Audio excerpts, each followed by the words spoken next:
Tanah pemakaman tenang dan terpencil, biasanya tidak banyak aktivitas. Itu karena biasanya, kehidupan para ksatria mayat hidup terlalu sederhana, menghabiskan sebagian besar waktu mereka untuk tidur. Terlepas dari apakah itu pengasingan atau jenis kultivasi lainnya, itu selalu dilakukan seperti ini.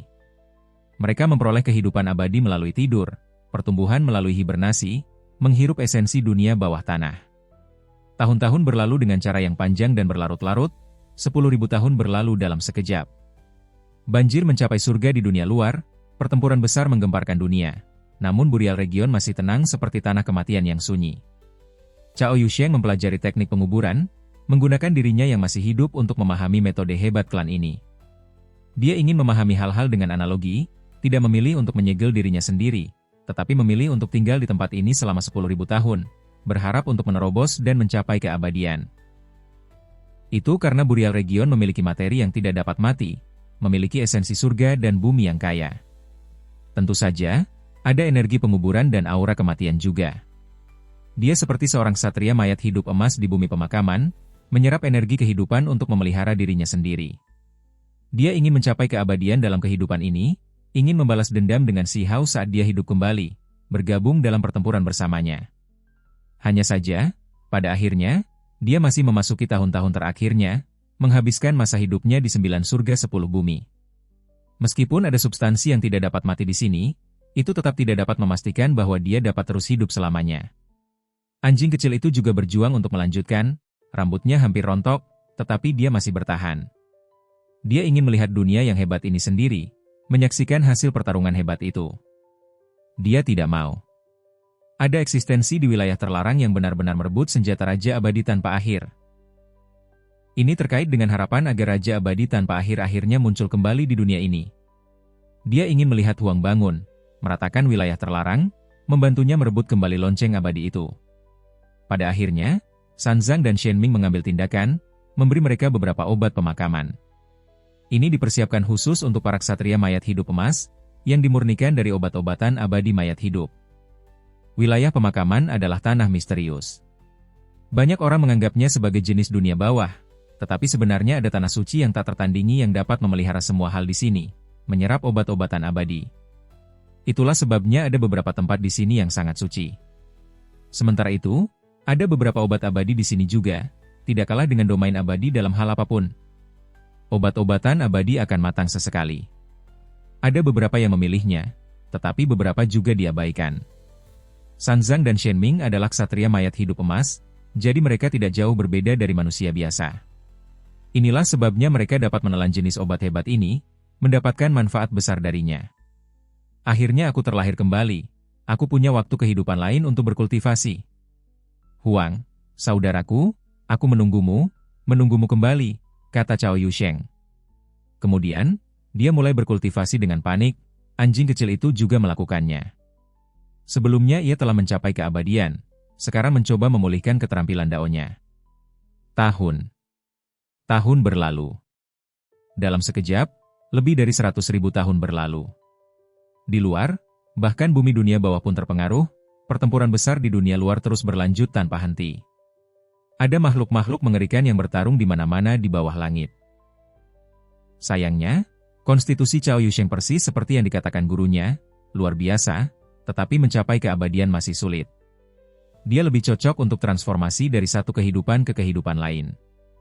Gurunya memiliki teknik kuno yang diwariskan kepadanya sejak lama. Huang, saudaraku, aku sudah tua. Meskipun wilayah pemakaman ini kaya dengan materi abadi, ada juga lautan energi kematian. Itu jauh dari kemurnian 9 langit 10 bumi masa lalu. Aku bukan seorang ksatria mayat hidup, rentang hidupku sudah akan mencapai batasnya setelah 10 atau 20.000 tahun lagi. Kata Cao Yusheng sambil mendesah. Anjing kecil itu juga kesal. Fondasi dao abadi masa lalunya telah hancur. Memulihkannya bahkan lebih sulit daripada hanya berkultivasi lagi dari awal. Aku akan memodifikasi metode hebat para ksatria mayat hidup. Mungkin aku tidak akan berakhir menjadi manusia atau hantu, tetapi itu akan membuatku terus hidup. Ini hanya demi menunggu sampai kamu kembali, saudaraku, kata Cao Yusheng. Anjing kecil itu dan dirinya sendiri akhirnya memilih jalan ini, berhibernasi, memahami dao agung melalui tidur, mengolah teknik rahasia tak tertandingi yang tidak dilepaskan para ksatria mayat hidup ke dunia luar. Sanzang dan Shen Ming memperlakukan mereka dengan sangat baik, mewariskan teknik mereka kepada mereka berdua. Setelah pria dan anjing ini menghilang, tanah pemakaman menjadi lebih damai, tidak menunjukkan aktivitas apapun selama puluhan ribu tahun. Tempat itu menjadi semakin sunyi senyap. Suatu hari, kedamaian ini hancur. Sebuah labu kuning berkilauan masuk dan mengirimkan kekacauan purba. Ia turun dari atas, menekan tanah pemakaman. Ada seseorang yang mengambil tindakan terhadap daerah pemakaman, menyebabkan sebagian tempat ini runtuh. Siapa yang berani?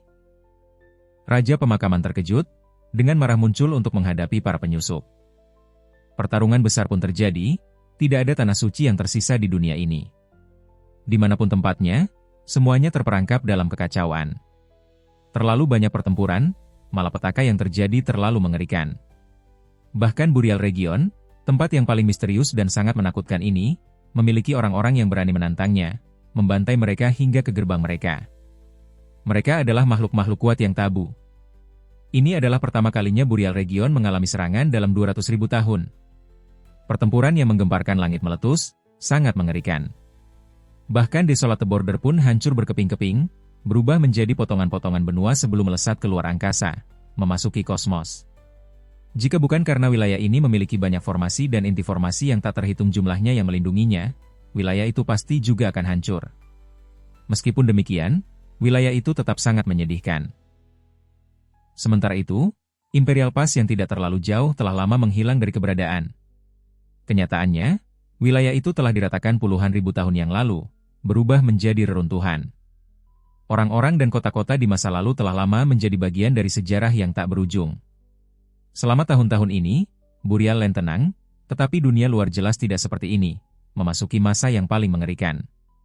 Tidak, Burial Region juga akhirnya terpengaruh. Hong! Langit dan bumi runtuh, sungai-sungai berbintang menyapu terbalik. Kosmos melepaskan tangisan sedih, Dao Agung bergemuruh.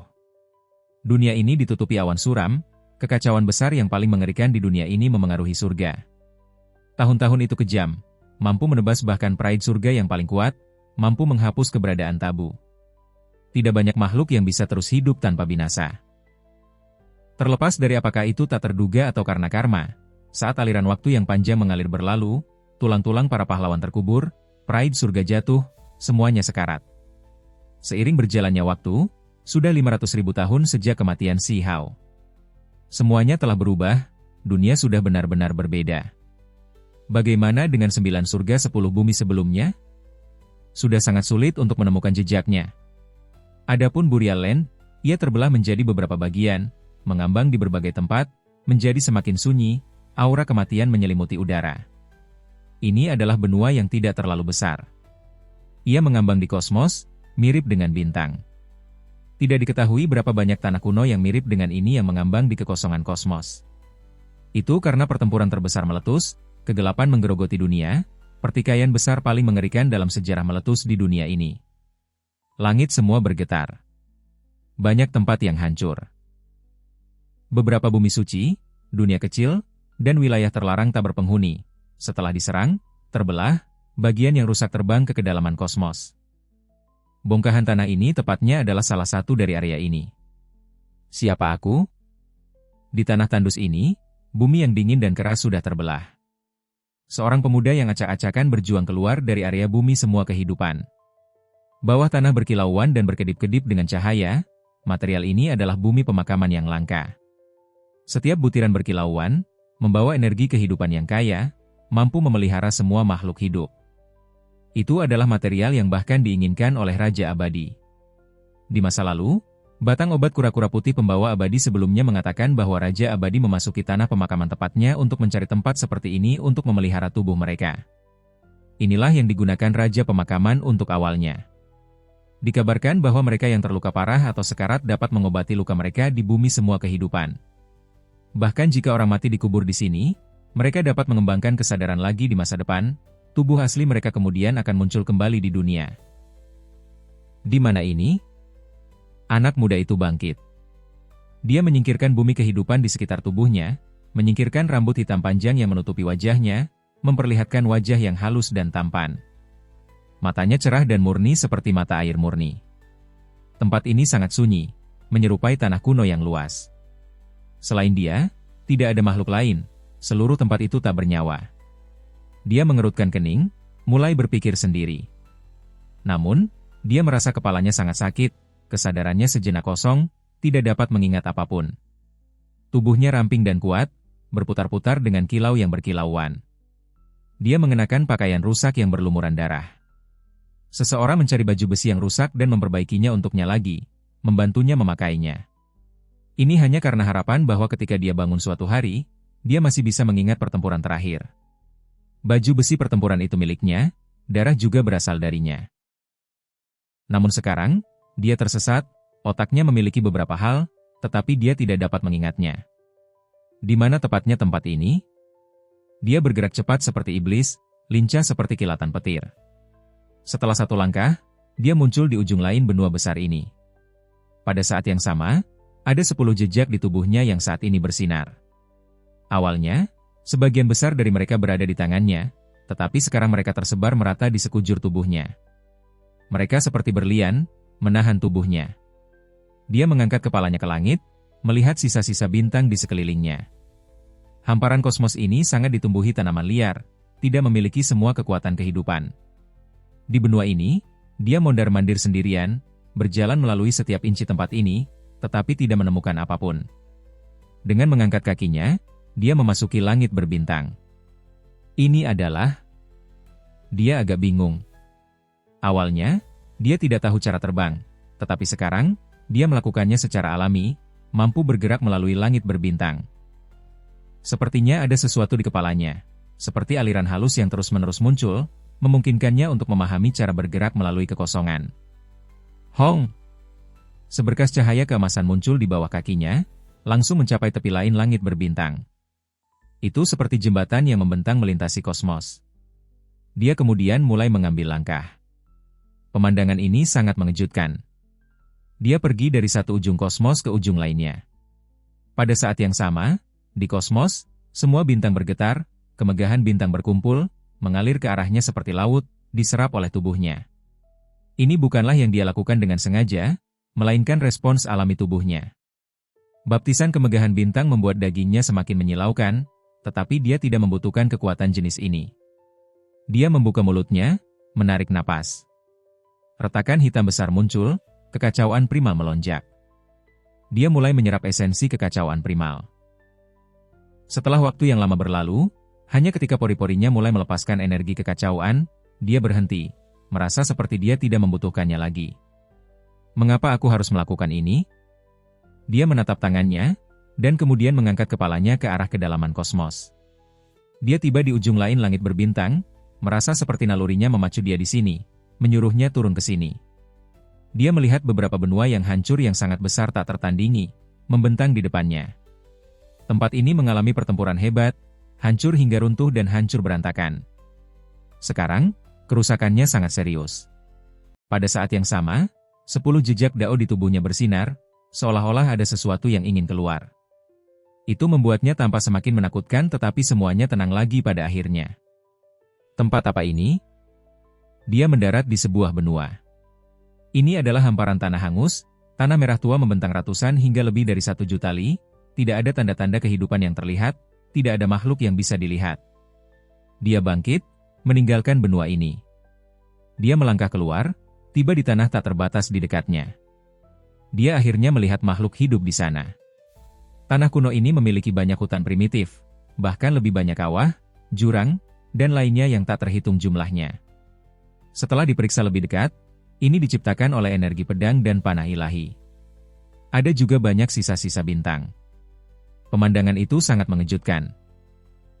Di masa lalu, pertempuran besar meletus di sini, tetapi seiring berjalannya waktu, dunia yang hancur ditutupi oleh tanaman sekali lagi, memperoleh kekuatan hidup. Ada beberapa suku yang tinggal di pegunungan, serta beberapa dinasti yang dibangun di dataran. Anak muda yang berjalan sendirian menemui daerah berpenghuni pertama. Siapa kamu? Di mana tempat ini? Dia melihat individu pertama yang masih hidup. Ini adalah seorang anak muda, sangat lembut, tetapi konstitusinya tidak buruk. Namaku Zhang Bairen. Ini adalah tanah terlantar yang ditinggalkan setelah pertempuran besar. Kamu, datang dari luar angkasa? Mata anak muda itu menyala terang. Dia mengenakan pakaian kulit binatang, penuh dengan ekspresi penuh harap saat dia menatapnya. Di mana angkasa luar? Apakah itu tempat yang benar-benar ingin kau kunjungi? Tanya pemuda itu. Baju tempur di tubuhnya berlumuran darah, membuat mata pemuda itu bersinar terang, terus menatapnya. Alam luar justru bintang-bintang kehidupan itu. Semua spesies yang kuat telah melarikan diri, meninggalkan medan perang kuno yang terbengkalai ini. Kata Zhang Bairen. Meskipun dia masih muda, dia cukup cerdas. Ada ekspresi kerinduan di wajahnya saat dia melihat orang ini. Satu-satunya alasan untuk meninggalkan tempat ini adalah karena tempat ini kekurangan energi esensi langit dan bumi. Pemuda itu berkata pada dirinya sendiri. Dia menatap dunia ini. Meskipun ditutupi oleh kehidupan tanaman, tempat ini masih miskin, tidak memiliki banyak obat-obatan spiritual dan hal-hal lainnya. Banyak klan di benua ini telah pergi, selamanya tidak mau kembali. Pada saat itu, pemuda itu langsung menyerap energi dasar langit dan bumi, mentransfer esensi bawaan dari kosmos. Kemudian, dia memurnikannya menjadi cairan asal ilahi, melakukan ini dengan sangat alami. Ini adalah jenis naluri, jenis proses alami. Ini, Zhang Bairen terkejut, merasa sulit mempercayainya. Mereka yang dapat merebut sumber langit dan bumi, berapa banyak dari mereka yang ada di dunia ini? Anak muda itu memberinya sejumlah besar cairan asal ilahi.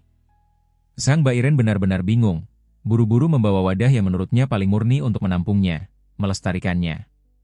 Nilai cairan asal ilahi tidak ternilai harganya, mampu memungkinkan seseorang untuk hidup selamanya di dunia ini.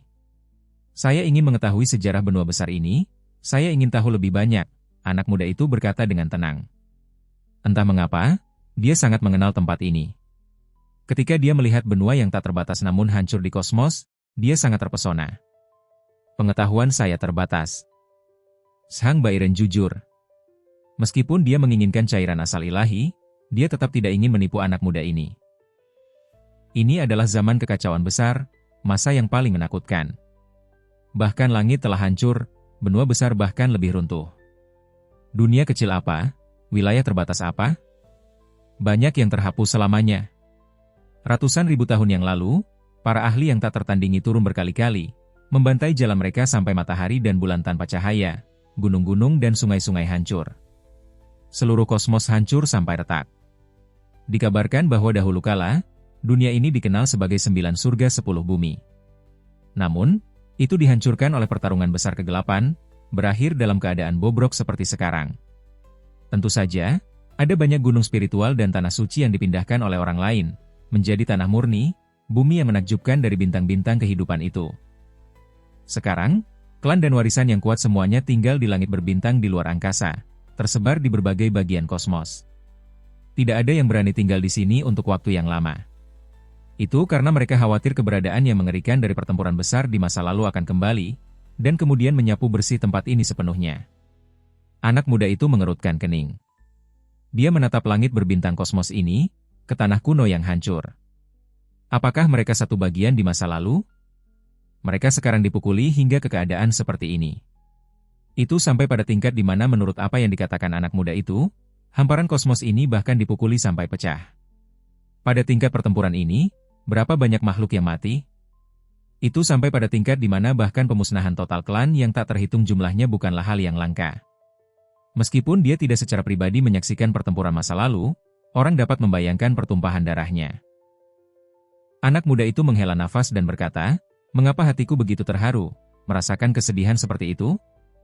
Kemudian, dia bertanya, "Di masa lalu, 90% makhluk semuanya telah dihancurkan?"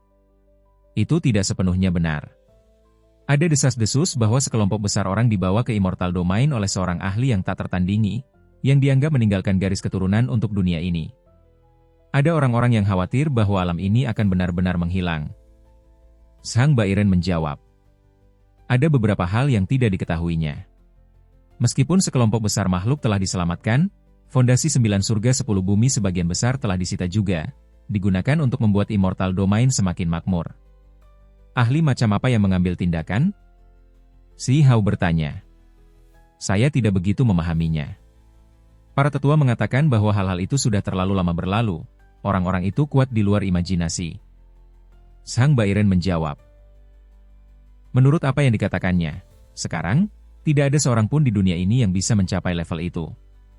Sejak catatan dunia yang hancur ini dapat dilacak, tidak ada makhluk sekuat itu. Mereka masih akan kembali? Saya tidak tahu, tetapi kebanyakan orang mengatakan bahwa mereka pergi ke alam lain untuk bertarung. Sudah lama sekali, kita semua berharap mereka tidak akan pernah muncul lagi, kata Zhang Bairen. Itu karena menurut legenda, pertempuran itu masih berlangsung, membentang melintasi langit, memengaruhi zaman yang tak berujung. Orang-orang itu terlalu kuat. Kenyataannya, apa yang dikatakan Raja Pemakaman di masa lalu adalah kenyataan.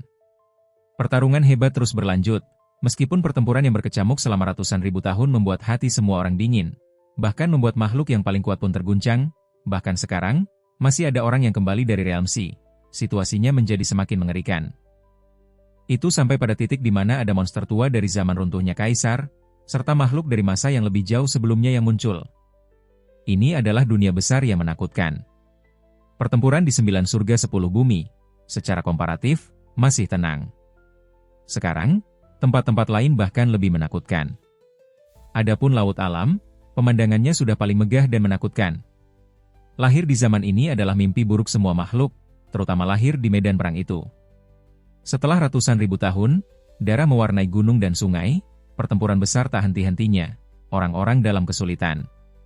Anak muda itu pergi, menuju ke kedalaman benua. Zhang Bairen melambaikan tangannya dari belakang. Dia tidak tahu siapa yang dia temui, atau dia pasti akan terkejut sampai-sampai dia tidak bisa lebih terkejut lagi. Dia tidak tahu siapa ini. Bahkan setelah bertahun-tahun berlalu, dia masih tidak tahu dengan siapa dia berinteraksi. Anak muda itu terus berjalan, selalu dalam keadaan pikiran yang gelisah. Mengapa semua yang dia lihat membuatnya sentimental, membuatnya merasa tidak nyaman? Dunia ini memberinya perasaan yang familiar. Apakah dia pernah datang ke sini sebelumnya? Anak muda itu bertanya pada dirinya sendiri. Itu karena dia adalah Huang, si Hao di masa lalu.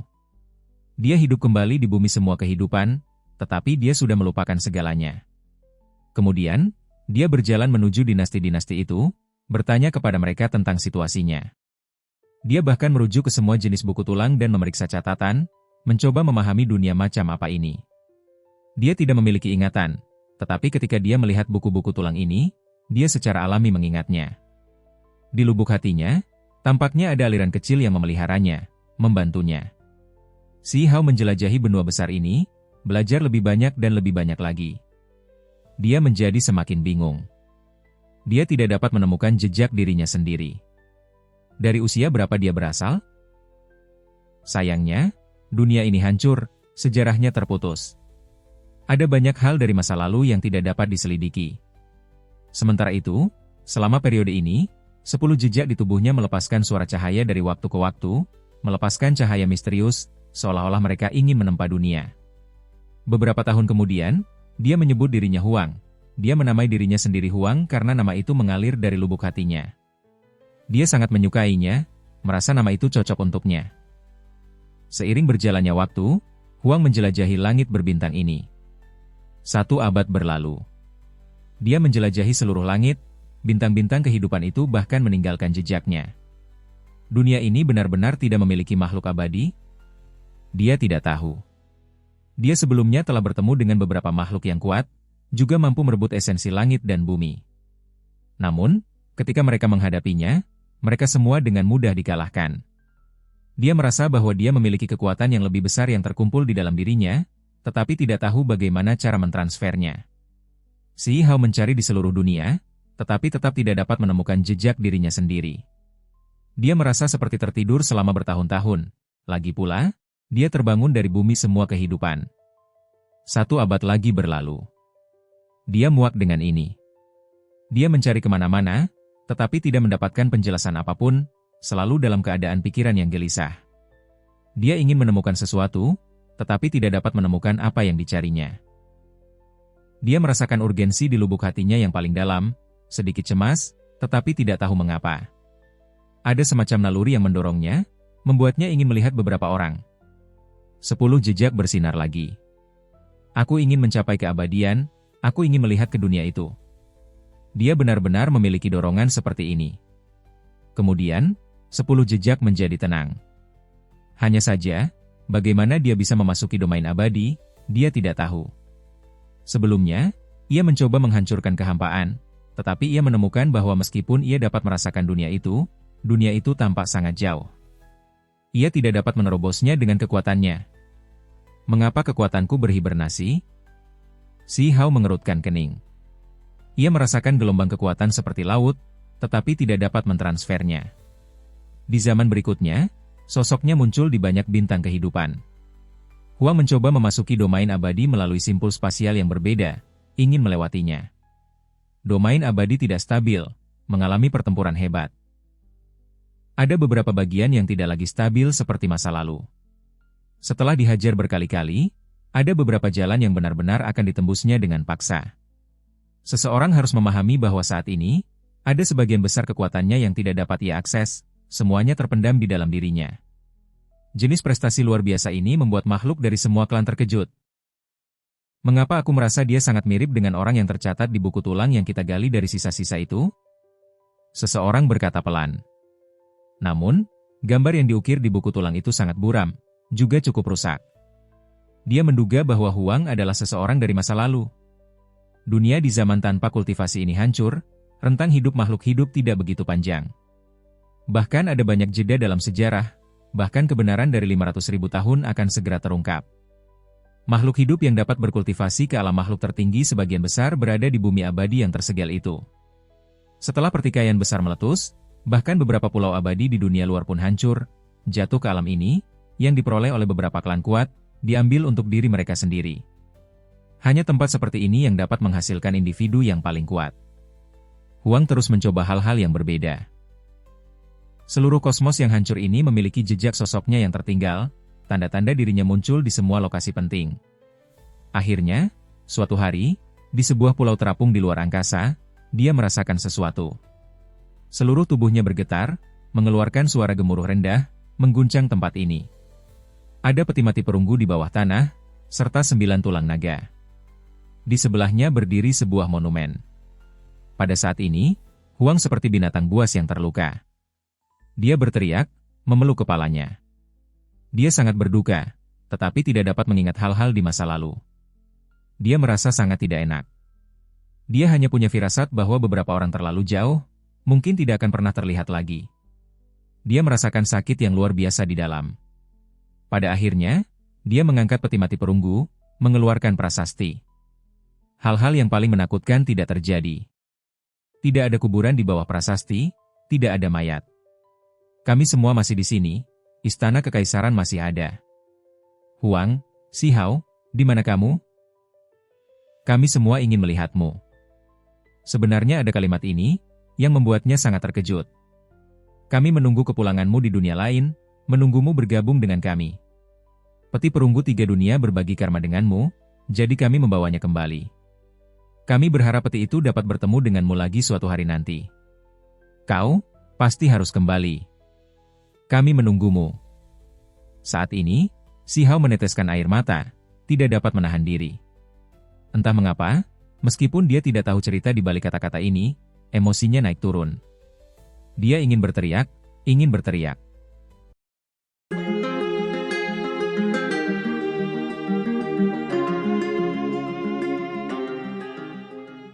Pada saat ini, 10 jejak Si Hao bersinar, menjadi sesuatu seperti cincin dewa, sangat cemerlang. Ini adalah 10 jejak reinkarnasi, melilit tubuh Si Hao seperti 10 pita berlian, sangat kokoh. Kenyataannya, jejak ini jauh lebih menakjubkan daripada yang terlihat. Ada sosok yang duduk di dalam setiap jejak reinkarnasi. Mereka identik, semuanya sentimental, berbicara dengan pelan. Mereka tampak persis seperti tubuh asli Si Hao. Kalian semua, apakah kalian masih di sana? Si Hao dalam jejak reinkarnasi berkata dengan suara gemetar. Dia sangat takut. Setelah bertahun-tahun berlalu, apa yang terjadi pada orang-orang di masa lalu? Dia memahami banyak hal melalui peti perunggu 3 dunia dan prasasti itu. Satu demi satu, wajah-wajah penuh kehidupan muncul di depan mata Si Hao. Orang-orang itu menunggunya untuk bergabung dalam pertempuran. Dia mengepalkan tinjunya, benar-benar ingin segera muncul. Kalian semua harus terus hidup, harus menungguku. Shi Hao meraung. Pada saat ini, semua jejak reinkarnasi bersinar. Mereka sangat menyilaukan, berdering dengan suara berisik. Ia merasa seperti lautan makhluk yang dibawa ke domain abadi dari 9 surga 10 bumi juga pergi bersama teman-teman lama itu. Ke-10 jejak reinkarnasi itu semuanya memiliki makhluk yang sedang duduk. Semuanya tampak seperti Shi Hao. Setelah waktu yang tak terbatas ini, mereka selalu berkultivasi dalam pengasingan. Aku tidak mati. Kalian semua telah menderita. Ia bergumam pada dirinya sendiri. Itu karena ia tahu bahwa setelah pertempuran saat itu, semua orang mengira ia telah mati. Semuanya merasakan kesedihan yang mendalam. Hati mereka terasa seperti hancur. Namun, ia tidak mati. Selalu ada di dunia ini. Ke-10 jejak reinkarnasi itu terlalu misterius. Saat roh primordialnya dihancurkan menjadi hujan cahaya, mereka diam-diam menyerap semua cahaya, berubah menjadi 10 garis, terperangkap di sini. Setelah waktu yang tak terbatas, ke-10 roh itu seperti satu. Semuanya menghabiskan waktu ini dalam kultivasi yang pahit. Setelah waktu yang tak terbatas, ia hanya menghasilkan sedikit kekuatan roh primordial, membawa beberapa jejak, memasukkannya ke dalam tubuh aslinya. Inilah alasan kebangkitannya. Jika dia menjadi seorang ksatria mayat hidup, apakah dia akan tetap menjadi dirinya sendiri? Shi Hao menolak gagasan itu. Setelah bertahun-tahun, meskipun dia menyendiri, berkultivasi dengan getir, dia tidak bisa merasa tenang dengan dagingnya. Karena itu, dia hidup kembali. Hanya saja roh primordialnya yang sebenarnya belum muncul.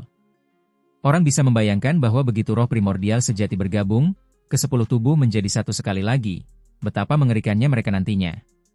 Saat ini, itu hanya seutas benang yang diproduksi untuk mengendalikan tubuh, tetapi dia sudah bisa menyapu semua musuh di kosmos yang hancur ini. Shi Hao menciptakan metodenya sendiri. Ini adalah pencerahan Dao Agung yang sama sekali baru. Itu mencakup semua jenis kitab suci sejati, teknik berharga, dan hal-hal lain, kekuatan tak terbatas. Ketika dia menghadapi raja-raja abadi itu mendapatkan ujian yang paling kejam.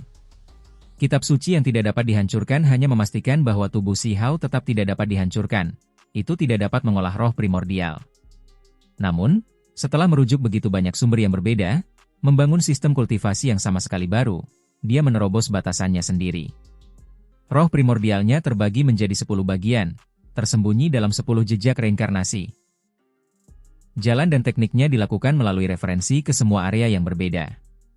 Kekurangan kitab suci yang tidak dapat dihancurkan telah ditambal, roh primordial juga dapat mengolah metode ini. Sekarang, roh primordialnya kokoh dan tidak dapat dihancurkan. Yang terpenting adalah bahwa 10 roh primordial mengoperasikan metode yang hebat, kebal terhadap semua kesengsaraan. Setiap roh dipulihkan, mencapai puncaknya.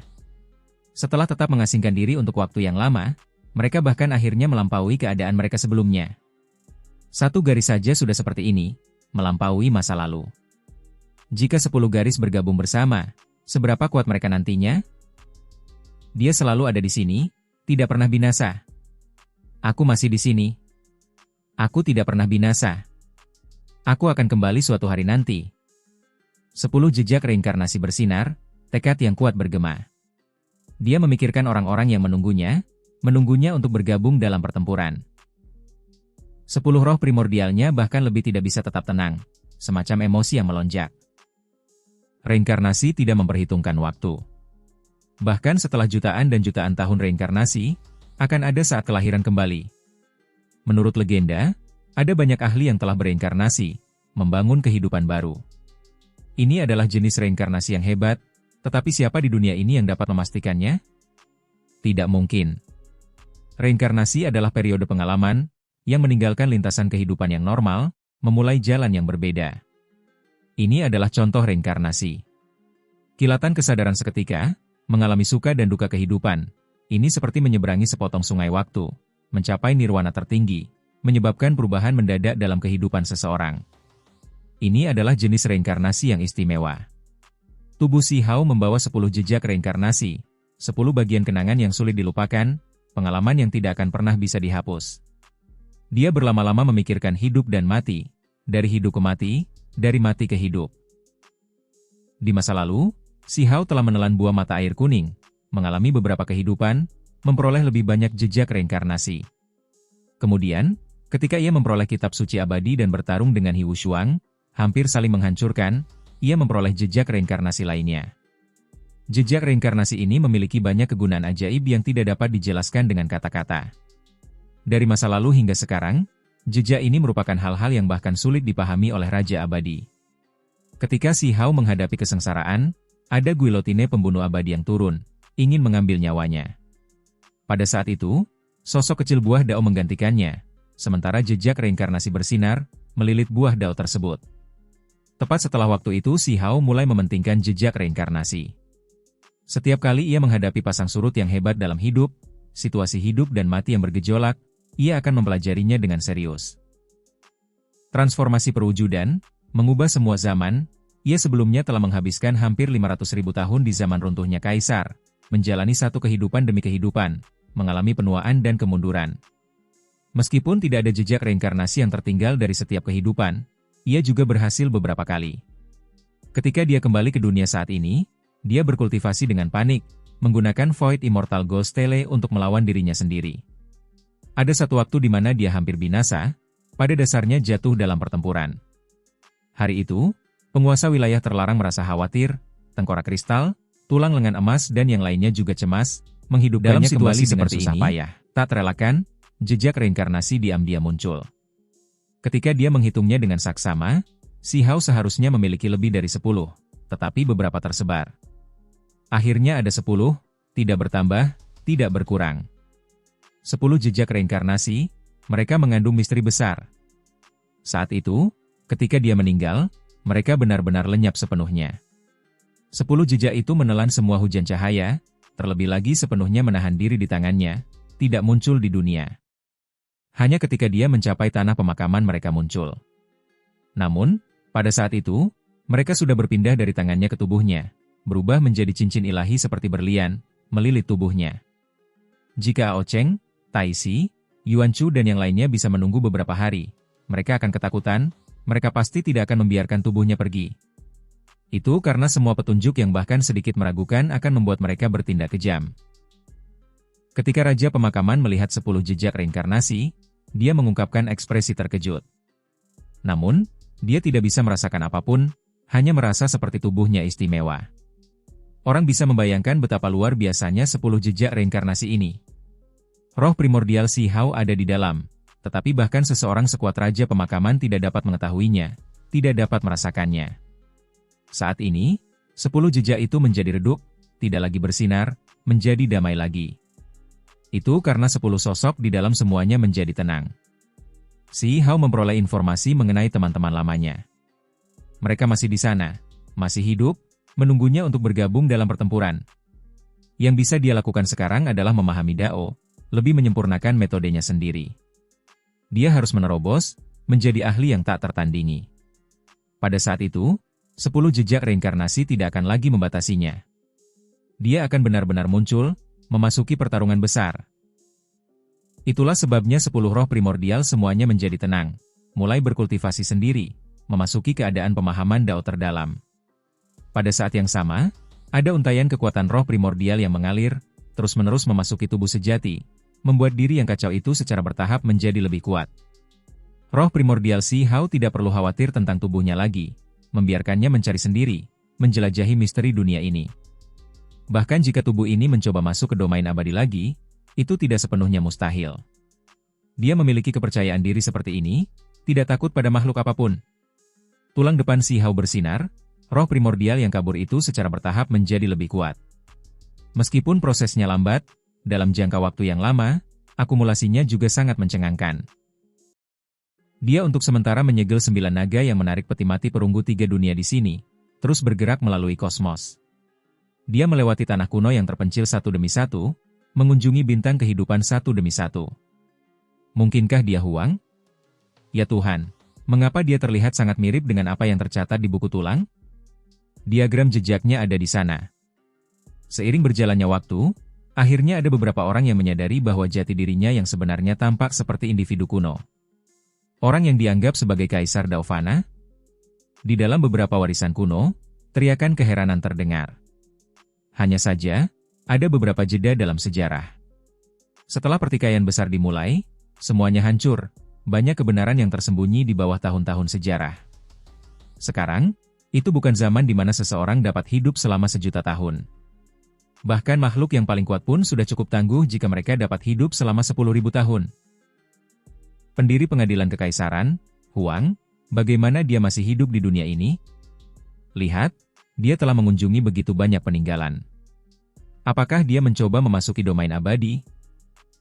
Selama bertahun-tahun, jejak Si Hao tersebar di setiap sudut alam semesta, bahkan memasuki banyak alam yang runtuh, memasuki beberapa celah dan jurang besar alam kuno yang misterius. Ada kalanya ia akan bertemu dengan makhluk yang kuat, tetapi mereka tidak dapat menghentikan dirinya yang terus-menerus menguat. Dunia memanggilku Huang, pencipta istana kekaisaran, jadi aku akan mendirikan istana kekaisaran, membiarkannya ada selamanya di dunia ini, menciptakan warisan yang tidak akan pernah binasa. Tubuh Si Hao berkata pada dirinya sendiri. Roh primordialnya yang kuat belum kembali, tetapi ia memiliki naluri seperti ini, ingin mendirikan istana kekaisaran lagi. Benar saja, dunia terguncang, semua orang terkejut dengan metodenya. Dalam satu malam, ia menciptakan formasi dan membangun istana raksasa. Spanduk besar istana kekaisaran berkibar-kibar, kekuatan ilahi yang tak terbatas memenuhi dunia. Itu benar-benar dia? Beberapa orang ragu. Ada beberapa orang yang bergabung dengan istana kekaisaran ini, kebanyakan dari mereka adalah pembudidaya pengembara, menjadi pengikut warisan ini. Alasan mengapa tubuh Si Hao melakukan ini terutama untuk mengingat kenangan masa lalunya. Ia tidak tahu bahwa ada 10 roh primordial besar di dalam dirinya. Hanya dalam beberapa tahun, istana kekaisaran mencapai ukuran tertentu. Ada beberapa kultivator pengembara yang kuat yang menjadi jenderal dewa, hal ini memicu beberapa kenangan dalam dirinya, merasakan semacam deja vu. Aku ingin mencapai keabadian lebih sekarang. Tubuh Si Hao terasa seperti dia memiliki keyakinan seperti ini yang tersembunyi di kedalaman tubuhnya. Dia ingin memasuki domain abadi. Ada beberapa orang dan hal yang menariknya masuk, dia merasa sangat tidak sabar. Pada tahun-tahun berikutnya, Si Hao mengambil tindakan di banyak simpul spasial dalam kosmos, mencoba menerobos domain abadi yang terluka dan rusak. Ada beberapa simpul spasial penting tempat dia meninggalkan prasasti, tetap di sana dan memperingatkan mereka yang datang setelahnya. Selain itu, dia bahkan meninggalkan beberapa teknik. Dia menggunakan pola dao yang hebat untuk menuliskan prasasti. Suatu hari, ketika dia mengerahkan kekuatan pada simpul spasial tertentu, kekosongan itu terbelah. Sebuah jurang besar muncul. Tempat ini tidak mengarah ke domain abadi, melainkan dunia kecil yang hancur. Dia terkejut dalam hati. Seutas cahaya putih yang sangat lembut tersebar keluar. Dia melihat pagoda tulang. Lebih tepatnya, itu adalah pagoda yang rusak, hanya satu lapisan. Namun, pagoda itu memiliki hukum alam, pola yang saling terkait, berubah menjadi cahaya, menciptakan 8 lapisan. Total ada 9 lapisan, aura dao hebat yang tak tertandingi mengalir di sekitarnya. Hari itu, di dalam 10 jejak, roh primordial Si Hao merasakan sesuatu. Ke-10 sosok kecil itu semua membuka mata mereka, ke-10 jejak itu meletus dengan cemerlang. Pagoda kecil, bagian lain dari tubuhnya yang hancur. Jejak reinkarnasi Si Hao benar-benar tercengang. Pagoda kecil itu memiliki total 9 lapis. Akan tetapi, pagoda itu ikut serta dalam pertempuran dahsyat yang menentukan, hancur berkeping-keping bertahun-tahun yang lalu, hilang di berbagai wilayah. Ketika Si Hao pertama kali menemukannya di 100 gunung yang hancur, pagoda itu hanya memiliki 4 lapis. Kemudian, ia mengambil 2 lapis dari alam yang lebih tinggi, memulihkannya menjadi 6 lapis. Sementara itu, 500.000 tahun yang lalu, ketika Guru Valen Immortal Ridge mengambil tindakan terhadap Si Hao, menyerangnya dengan Ao Cheng, Tai Si, dan Yuan Chu, ia menggunakan pagoda yang hancur yang memiliki 2 lapis. Bersama dengan pagoda yang satu ini, pagoda 9 lapis itu pun selesai. Pagoda kecil, Dewa Willow, di mana kalian semua? Tidak peduli seberapa kejamnya zaman ini, tidak masalah, aku bisa bertarung menggantikanmu. Tunggu aku. Di dalam jejak reinkarnasi, Si Hao mengatakan ini dengan pelan. Pada akhirnya, tubuh asli Si Hao membawa pagoda yang hancur ini. Sejak hari itu pula ia mencari emas abadi, mulai membuat artefak di istana kekaisaran. Astaga, apa yang akhirnya ia sempurnakan? Beberapa dekade kemudian, Dia menemukan emas abadi karena dia telah menjelajahi setiap sudut kosmos sebelumnya. Jika ada material abadi, dia pasti akan menemukannya dengan mudah. Istana Kekaisaran meledak dengan cahaya abadi, cahaya warna-warni yang penuh keberuntungan muncul beruntun demi beruntun. Si Hao memurnikan sebuah pagoda, memulihkan lapisan pagoda tulang itu, memurnikannya di dalam. Tubuh pagoda 9 lapis itu mengalir dengan energi kacau, disertai dengan cahaya abadi. Pagoda itu secara langsung memiliki energi Dao abadi, menimbulkan kesengsaraan petir yang menggemparkan dunia. Banyak orang menduga bahwa Huang memurnikan artefak abadi, tetapi mereka tidak yakin. Lagi pula, orang-orang di dunia ini tidak dapat mencapai keabadian, jadi bagaimana mungkin ada artefak jenis ini yang dimurnikan? Sejarah terputus, dunia tak terbatas. Tidak seorang pun memahami masa lalu. Justru karena pagoda ini berhasil dimurnikan, reputasi Istana Kekaisaran menjadi hebat. Di dalam area kosmos ini, semakin banyak pembudidaya yang kuat bergegas datang dan bergabung dengan Istana Kekaisaran. Dari sudut pandang tertentu, pagoda ini menjadi lambang Istana Kekaisaran, lebih berguna daripada perekrutan Si Hao selama bertahun-tahun. Mungkin ketika aku menerobos belenggu jejak reinkarnasiku, aku harus benar-benar memurnikan senjata milikku sendiri. Roh primordial sejati Si Hao berkata pada dirinya sendiri. Kemudian, dia melintasi surga, bergerak di seluruh dunia. Node spasial yang dia buka bertambah jumlahnya, beberapa area hampir terhubung ke domain abadi. Beberapa orang tahu apa yang sedang dia lakukan. Mereka semua sangat terkejut. Si Hao mendirikan sebuah prasasti di setiap jalan menuju domain abadi, meninggalkan peringatan dan beberapa kitab suci, berharap dapat memberikan pencerahan kepada mereka yang datang setelahnya. Hari itu, sebuah gunung abadi menghantam alam ini, membawa lautan energi esensi. Ada aura abadi, serta esensi Dao abadi, mengguncang dunia yang hancur ini. Si Hao juga bergerak, bergegas mendekat. Dia melihat sebuah gunung yang sangat besar tak tertandingi, seolah-olah menutupi segalanya. Banyak bintang bahkan tampak tidak berarti jika dibandingkan, bergerak di sekitarnya. Sementara itu, di titik tertingginya, medannya tidak biasa, sangat aneh. Gunung itu jatuh dari luar angkasa. Apakah gunung itu menghancurkan dinding alam?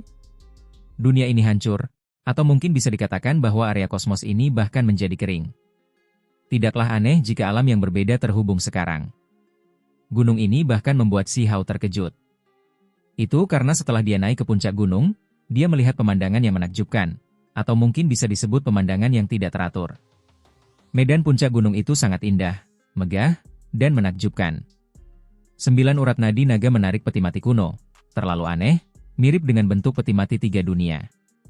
Hanya saja, tempat ini adalah gunung alami, sedangkan yang dilihat Si Hao sebelumnya adalah 9 naga tulang menarik peti mati perunggu. Di dalam jejak reinkarnasi, roh primordial sejati Si Hao terbangun. Dia mulai berpikir sendiri, diam-diam merenungkan banyak hal. Asal-usul peti mati 3 dunia sangat hebat, ada karma yang hebat. Dia merasa masalah ini pasti istimewa. Metode Daoku kini telah mengalami kemajuan. Siapa peduli karma macam apa yang kau miliki, jika memang ada yang saling terkait? Apa yang perlu ditakutkan? Jika kau ingin menjadikanku musuhmu, maka aku akan membunuhmu. Di dalam jejak reinkarnasi, Si Hao berkata. Tubuhnya telah bergerak karena naluri. Dengan suara honglong, ia memecah tubuh gunung ini, memotong area tertinggi dengan 9 urat naga yang menarik peti mati. Selama proses ini, seluruh dunia berguncang. Itu karena ada formasi di puncak gunung ini, tempat ini sangat kokoh. Namun, ia tetap berhasil. Si Hao bereaksi, karena pada saat itu, ia merasakan bahwa sekelompok orang di sungai waktu yang panjang membuka mata mereka, menelusuri karma ke hulu, melihat ke arah ini. Lagi pula, ada karma yang hebat. Kemudian, tubuh asli Si Hao pergi untuk mengambil 9 set tulang naga yang menarik peti mati 3 dunia, menempatkannya di medan misterius, mencocokkan keduanya. Suatu hari, jika aku mati, aku akan dikuburkan di sini. Si Hao mendesah. Dia memasuki peti mati perunggu, membawa medan misterius ini bersamanya, melintasi kosmos, mengejutkan semua klan. Pada akhirnya, dia membawa mereka semua kembali ke Istana Kekaisaran. 80 tahun kemudian, alam semesta bergemuruh, langit dan bumi bergetar. Si Hao menerobos ke alam abadi. Dagingnya mencapai keabadian, akan memasuki alam abadi, menyelesaikan masalah dengan beberapa orang. Beberapa makhluk diam-diam mengikuti di belakangnya.